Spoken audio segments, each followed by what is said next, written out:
السلام علیکم ورحمۃ اللہ وبرکاتہ۔ سب سے اچھا نکاح کون سا ہے بھائی مفتی سلمان آذر صاحب؟ آئیے ویڈیو کو اینڈ تک دیکھتے ہیں۔ جو بھی ہمارے چینل پر نئے ہیں چینل کو سبسکرائب کیجیے اور بیل نوٹیفیکیشن کال پہ کیجیے تاکہ ایسے ویڈیو آپ کو دیکھنے کو ملے۔ نگران وقار نوجوان کو یہ چاہیے کہ حضور صلی اللہ تعالیٰ علیہ وسلم کے اخلاق پر اگر وہ چلنا چاہے تو میرے نبی سے پوچھے آقا سب سے زیادہ برکت کون سے نکاح میں ہے؟ حضور نے فرمایا ان اعظم النکاح برکتن ایسرہ مؤنتن او کما قال رسول اللہ صلی اللہ علیہ وسلم۔ میرے آقا صلی اللہ تعالیٰ علیہ وسلم کی حدیث ہے، فرماتے ہیں سب سے زیادہ اس نکاح میں برکت ہوگی جس نکاح میں خرچہ کم کیا گیا ہو۔ حضور پاک صلی اللہ علیہ وسلم نے فرمایا۔ اب اس کا مطلب کنجوسی نہیں، بخالت نہیں، جس کی جتنی حیثیت ہے اس اعتبار سے کرے، اپنی حیثیت سے زیادہ ٹانگ بھی نہ پھیلائے، اور اللہ تعالیٰ نے نعمتیں دی ہے تو بخالت بھی نہ کرے، غربا اور مساکین کو خوب کھلائے۔ اس لیے کہ اللہ کے نبی صلی اللہ تعالیٰ علیہ وسلم کے تقریباً 11 نکاح، اس میں سب الگ الگ قسم کے ہوئے ہیں۔ جب حضرت خدیجہ سے نکاح ہوا تھا، حضور کی عمر 25 سال کی تھی اور آپ تجارت کر رہے تھے اور تجارت کا مال تھا، آپ صلی اللہ تعالیٰ علیہ وسلم نے جو نکاح فرمایا اس میں لوگوں کی دعوت بھی ہوئی۔ ایک نکاح ہوا حضرت سودا رضی اللہ تعالیٰ عنہ سے، وہ اس نکاح میں صرف کھجوریں بانٹی گئیں اور کچھ بھی نہیں۔ پھر حضور صلی اللہ تعالیٰ علیہ وسلم نے حضرت زینب سے نکاح کیا، حضرت میمونہ سے نکاح کیا، اس میں تو بکرا ذبح کر کے ولیمہ کیا حضور پاک نے، اور اتنی بڑی دعوت کسی اور میں نہیں۔ کیوں؟ یہ میں حالات بتا رہا ہوں۔ جب تمہارے پاس مال تھا یا مال آیا ہے اس اعتبار سے تمہیں کرنے کی اجازت ہے، اور جب نہ ہو تو قرضہ لے کر کے دکھاوا کرنے کی اجازت شریعت نے نہیں دی ہے۔ شادیوں کے لیے اس طرح سے لوگ مقروض ہو جاتے ہیں۔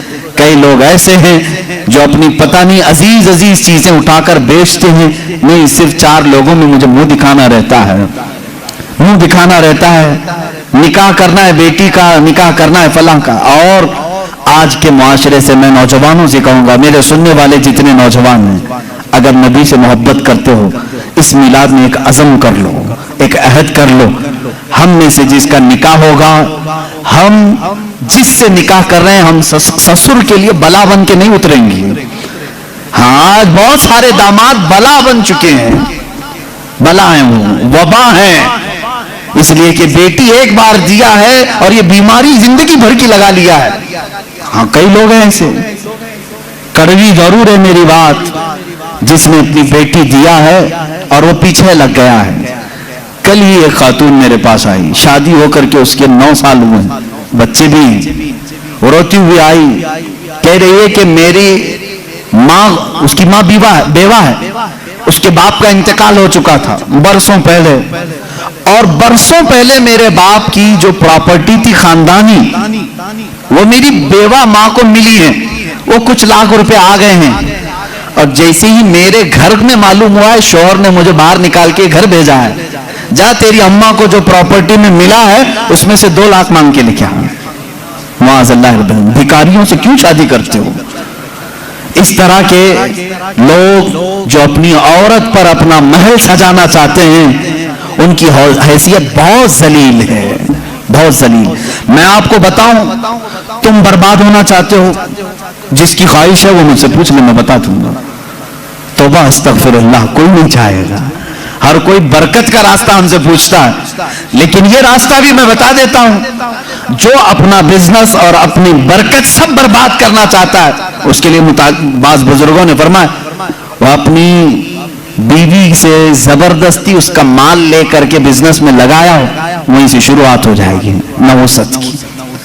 اس کے دل کو توڑ کر جو مال لے جا کر کے لگاؤ گے تو پھر وہاں سے ہاں بخوشی دینا اور بات ہے، پسندیدگی کے ساتھ دینا اور بات ہے۔ بہت سارے لوگ شادیوں کے بعد اپنی بیویوں پر دباؤ ڈال کر کے ان کا سارا زیور اٹھا کر لے جا کر رکھ دیتے ہیں اور اس پر تجارت کرنے کی کوشش کرتے ہیں۔ کہاں کی برکت؟ کسی کا دل رو رہا ہے اور تم اپنی دکان سجانے جا رہے ہو۔ تمہیں تو شادی اس لیے کرنے کا حکم ہوا تھا، ایک کمزور مخلوق تیرے نکاح میں آ رہی ہے، تو کما اور اسے کھلا۔ یہ الٹا ہو گیا، اسی سے تو کمانا چاہ رہا ہے، یہ الٹا نہیں ہو گیا؟ بہت سارے لوگ یہ انتظار میں رہتے ہیں شادی ہوگی تو ابھی مانگنا کیا کیا ہے، کار مانگیں کہ بائک مانگیں اور کیا کیا چیزیں مانگیں۔ ان بھکاریوں سے میں کہتا ہوں کھٹورا لو، گلی گلی گھومو، ہر جگہ جاؤ، ایک سال میں بہت کچھ مل جائے گا۔ اور اگر تمہیں شرم آتی ہے تو میرے عزیزو ایک خاتون سے اور اس کے باپ سے اس طرح کے مطالبے ہرگز نہ کرو۔ ہاں، مانگنے کے طریقے بھی الگ الگ ہیں۔ پہلے کھل کر مانگتے تھے، بولتے تھے یہ چاہیے، لسٹ آتی تھی، ساری لسٹ آتی ہے خاتون کے گھر میں، سسرال، لیکن ابھی کچھ نہیں۔ ہماری کچھ بھی خواہش نہیں ہے، ایک اچھی شادی کر کے بھیجو، اچھی شادی کرو۔ اچھی شادی کا مطلب ڈینیسن میں ہونا چاہیے۔ میں تو یہاں نام لے رہا ہوں، تم دبا کر کے اپنی خواہشوں کا ذکر کرو اور اسی میں دبے لفظوں میں ساری چیزیں، ہم کو کچھ مت دینا، اپنی بیٹی کو بھی جو کچھ بھی دینا ہے دے دو، ہم اس پر نہیں کہیں گے۔ اور باپ بیٹی کو جو دے بعد میں تانا ماریں گے، کیا تیرا باپ اتنا نااہل ہے، تجھے ایک واشنگ مشین نہیں دیا، تجھے ایک پلنگ نہیں دیا، تجھے ایک تجوری نہیں دیا، تم تو کہہ رہے تھے کچھ نہیں چاہیے۔ عزیزان گرامی، یہ بھی طریقہ بھیک مانگنے کا ہی ہے۔ بھیک مانگ، یہ جہیز کی لعنتوں کو ختم کرو۔ جو وہ اپنی خوشی سے لے آئے وہ اس کا مال ہے، تمہارا نہیں۔ عورت جو اپنے گھر سے لاتی ہے وہ اس کا خود کا مال ہے، شوہر کا نہیں، نہ سسرال کا ہے۔ عورت جب تک چاہے اسے استعمال کرے، وہ اجازت دے تو دوسرے استعمال کریں۔ تم شریعت کا مسئلہ سمجھتے ہو؟ اگر اس کی اجازت کے بغیر کسی دوسرے نے استعمال کیا اس کے مال کو، کل قیامت کے دن اس کی پکڑ ہوگی، اس کی نیکیاں ضبط کی جائیں گی، تم حقوق العباد میں گرفتار ہو جاؤ گے۔ یہ مسائل ہلکے نہیں ہیں، اس لیے میرے عزیزوں وہ اور ہوں گے۔ مجھے یہاں معلوم ہے کہ یہ رواج کیوں آئے جانتے ہیں؟ یہاں پر ہندوؤں کے یہاں یہ ماحول ہے، جہیز کی رسم بہت خطرناک بلا ہے ان کے ہاں۔ آج بھی عورتیں جلائی جاتی ہیں جہیز کے نام پر۔ بعض اسٹیٹ ایسے ہیں آج وہاں جہیز کے نام پر بہت خطرناک معاملات سسرال والے کرتے ہیں۔ یہ رسم و رواج پہلے سے چلی آئی، جس کی وجہ سے آپ لوگوں نے یہ ایڈاپٹ کیا، ورنہ میں کہتا ہوں نوجوانوں کو عرب میں جاؤ، شادی کرنا مشکل ہو جائے گا۔ ہاں، وہاں پر تم کیا مانگو گے؟ تمہیں باپ ایک پھوٹی کوڑی بھی نہیں دے گا لڑکی کی، لڑکی کا باپ کچھ نہیں دے گا، بلکہ پلس لڑکی تم سے مانگتی ہے 1 لاکھ روپے مہر میں رکھ، تب میں شادی کے لیے تیار ہوتی۔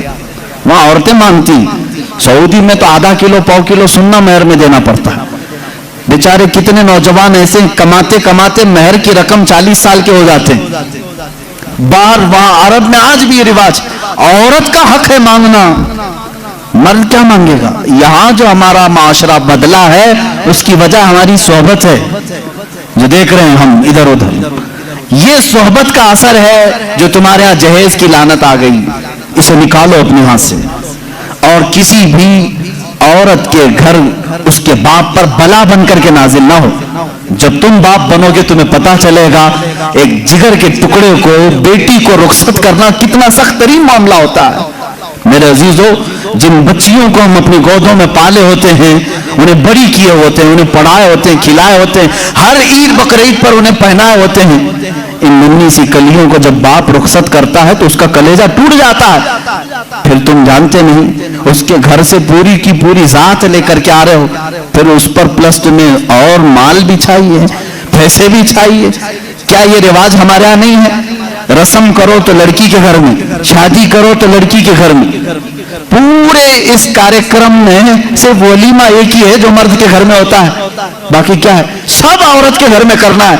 بچہ ہو جائے چلہ اس کے گھر میں۔ ہاں، جتنے بھی رسم ہیں، ارے شادی کی تاریخ فکس کرنی ہے، تم اپنے گھر میں بھی تو کرا سکتے تھے، نہیں لڑکی کے گھر میں ہی کریں گے جا کے۔ جب جب جائیں پورے خاندان کو لے کر اتر جائیں، راشن ختم ہو جائے۔ یہ بلا نہیں ہے تو اور کیا ہے؟ گھر کے کچن پر مصیبت نازل ہوتی ہے ہر مہینے 2 مہینے میں۔ یہ اس طرح کی حرکات کسی ایک گھر کے ساتھ جو ہو رہی ہیں، اس سلسلے کو کب ختم کریں؟